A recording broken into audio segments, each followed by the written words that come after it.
Good morning, dear friends. Today we bring you a delightful and wise story from the court of Emperor Akbar, featuring his most intelligent minister, Birbal. This story teaches us about wit, wisdom, and why jealousy never wins. Enjoy the play. Scene 1. Hussein Khan's request. Hussein Khan enters looking greedy. He approaches the queen. Sister, you must help me. I want to be a minister in the royal court. Don't worry, brother. I will talk to Akbar and make sure you get Birbal's position. Scene 2. The Queen's demand. The Queen enters the royal chamber, pretending to be upset. Akbar notices. My queen, why do you look so upset? My lord, I want you to make my brother a minister in place of Birbal. But Birbal is the best minister. How can I remove him? Then give him a challenge he cannot complete. Akbar thinks for a moment, then agrees. Scene 3. The challenge.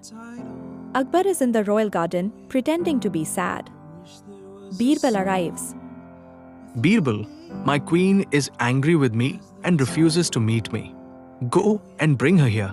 If you fail, I will remove you from your post. Don't worry, Your Majesty. She will come soon. Scene 4. Birbal's clever plan. Birbal visits his house and whispers something to his loyal servant. Then, he goes to meet the queen.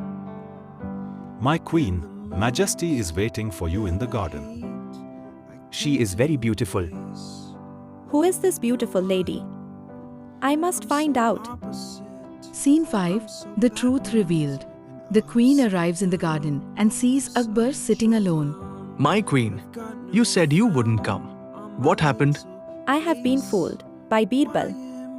See, I told you Birbal is too clever to be fooled. My queen, I apologize if I troubled you. You are indeed too clever to be removed. I will never try to replace you again. And so, the wise Birbal proved once again that intelligence and wit always win. The queen learned her lesson, and Akbar kept his best minister. The moral of the story: jealousy never wins, but wisdom always does.